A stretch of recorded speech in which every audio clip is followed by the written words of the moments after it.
रामायण में कई ऐसे रोचक किस्से मिलते हैं जो हैरान कर देने वाले हैं। इन्हीं में से एक किस्सा है माता सीता और एक तोते का। मान्यता है कि वनवास के दौरान माता सीता और श्री राम के वियोग का कारण एक तोते का श्राप था जो उसने माता सीता को दिया था। रामायण में कई ऐसे किस्सों के बारे में बताया गया है जिसे बहुत कम लोग ही जानते हैं। हिंदू धर्म में भगवान श्री राम के लाखों भक्त हैं। ऐसे में घर घर में रामायण का श्रवण करने मात्र से ही जीवन के दुखों और कष्टों से छुटकारा मिलता है।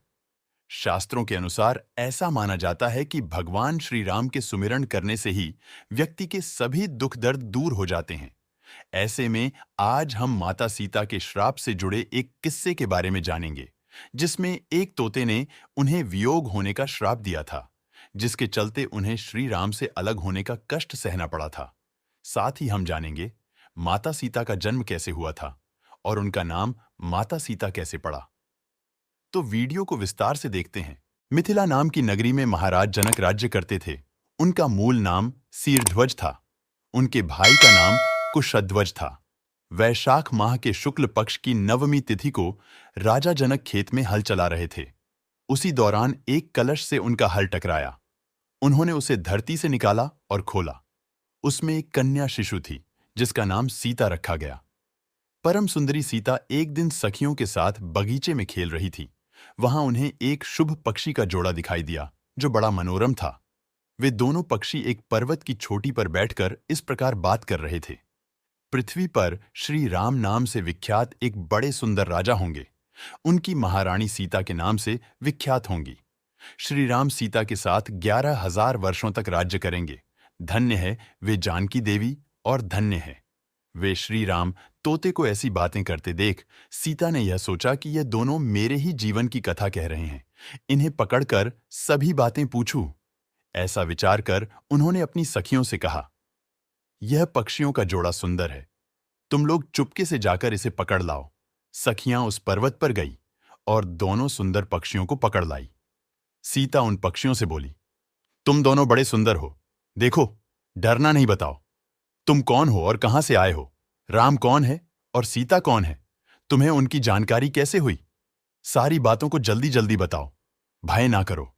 सीता के इस प्रकार पूछने पर दोनों पक्षी सब बातें बताने लगे। देवी, वाल्मीकि नाम से विख्यात एक बहुत बड़े महर्षि हैं। हम दोनों उन्हीं के आश्रम में रहते हैं। महर्षि ने रामायण नाम का एक ग्रंथ बनाया है जो सदा मन को प्रिय जान पड़ता है। उस रामायण का अध्ययन भी कराया है। रामायण का वृतांत बहुत बड़ा है। हम लोगों ने उसे पूरा सुना है। राम और जानकी कौन है, इस बात को हम बताते हैं तथा इसकी भी सूचना देते हैं कि जानकी के विषय में क्या-क्या बातें होने वाली हैं। तुम ध्यान देकर सुनो। महर्षि ऋषि श्रंग के द्वारा कराए हुए पुत्र यज्ञ के प्रभाव से भगवान विष्णु, राम, लक्ष्मण, भरत और शत्रुघ्न यह 4 शरीर धारण करके प्रकट होंगे। श्री राम महर्षि विश्वामित्र के साथ भाई लक्ष्मण सहित हाथ में धनुष लिए मिथिला पधारेंगे।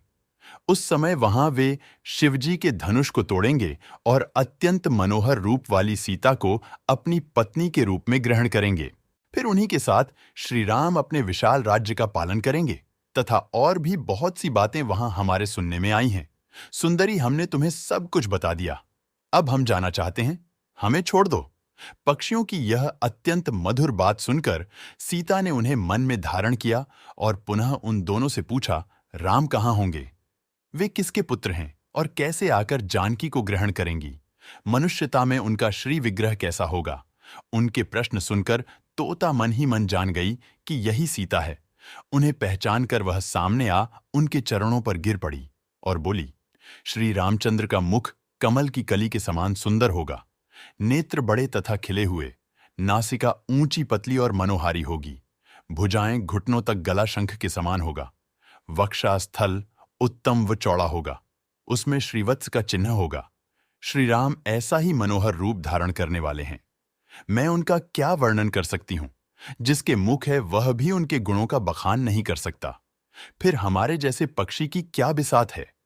वे जानकी देवी धन्य है जो शीघ्र रघुनाथ जी के साथ हजारों वर्षों तक प्रसन्नतापूर्वक विहार करेंगी। परंतु सुंदरी, तुम कौन हो? पक्षियों की बातें सुनकर सीता अपने जन्म की चर्चा करती हुई बोली, जिसे तुम लोग जानकी कह रहे हो, वह जनक की पुत्री मैं ही हूं। श्री राम, जब यहां आकर मुझे स्वीकार करेंगे, तभी मैं तुम दोनों को छोड़ूंगी। तुम इच्छानुसार खेलते हुए मेरे घर में सुख से रहो। यह सुनकर तोते की पत्नी ने जानकी से कहा, हम वन के पक्षी हैं, हमें तुम्हारे घर में सुख नहीं मिलेगा। मैं गर्भिणी हूं, अपने स्थान पर जाकर बच्चे पैदा करूंगी, उसके बाद फिर यहां आ जाऊंगी। उसके ऐसा कहने पर भी सीता ने उसे नहीं छोड़ा। तब उसके पति ने कहा, सीता, मेरी पत्नी को छोड़ दो।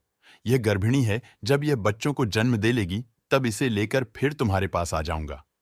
तोते के ऐसा कहने पर जानकी ने कहा, महामते, तुम आराम से जा सकते हो, मगर यह मेरा प्रिय करने वाली है, मैं इसे अपने पास बड़े सुख से रखूंगी।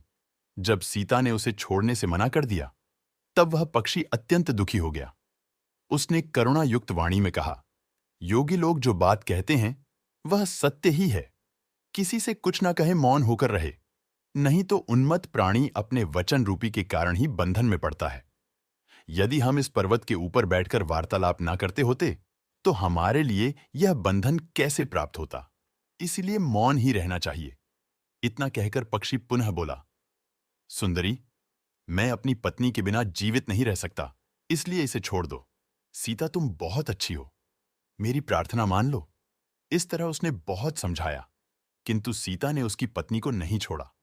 तब उसकी भार्या ने क्रोध और दुख से व्याकुल होकर जानकी को श्राप दिया, अरे, जिस प्रकार तू मुझे इस समय अपने पति से अलग कर रही है, वैसे ही तुझे स्वयं भी गर्भिणी की अवस्था में श्री राम से अलग होना पड़ेगा। यूं कहकर पति वियोग के कारण उसके प्राण निकल गए। तोता की पत्नी श्री रामचंद्र जी का स्मरण तथा पुनः राम नाम का उच्चारण करते हुए प्राण त्याग किया था। इसलिए उसे ले जाने के लिए एक सुंदर विमान आया और वह पक्षी उस पर बैठकर भगवान के धाम को चली गई। पत्नी की मृत्यु हो जाने पर पक्षी शोक से आतुर होकर बोला, मैं मनुष्यों से भरी श्री राम की नगरी अयोध्या में जन्म लूंगा तथा मेरे ही वाक्य से इसे पति के वियोग का भारी दुख उठाना पड़ेगा। यह कहकर वह चला गया। क्रोध और सीता जी का अपमान करने के कारण उसका धोबी की योनि में जन्म हुआ। उस धोबी के कथन से ही सीता जी की निंदा हुई और उन्हें पति वियोग होना पड़ा। धोबी के रूप में उत्पन्न हुए उस तोते का श्राप ही कारण बना। भगवान श्री राम ने अपने राजधर्म का पालन करते हुए माता सीता को छोड़ने का मन बना लिया। सीता जब गर्भवती थीं, तब उन्होंने एक दिन प्रभु राम से तपोवन घूमने की इच्छा व्यक्त की। श्री राम ने लक्ष्मण से कहा कि वे सीता को तपोवन में छोड़ आएं। लक्ष्मण ने तपोवन में पहुंचकर अत्यंत दुखी मन से सीता से कहा, माते, मैं आपको अब यहां से वापस नहीं ले जा सकता, क्योंकि यही आज्ञा है। उम्मीद है आपको आज की यह छोटी सी वीडियो पसंद आई होगी। अगर हां, तो इस वीडियो को लाइक करें। इस तरह की और भी सनातन धर्म की कहानियां देखते रहने के लिए हमारे चैनल को सब्सक्राइब करके बेल आइकॉन को प्रेस कर लीजिए। जय श्री राम।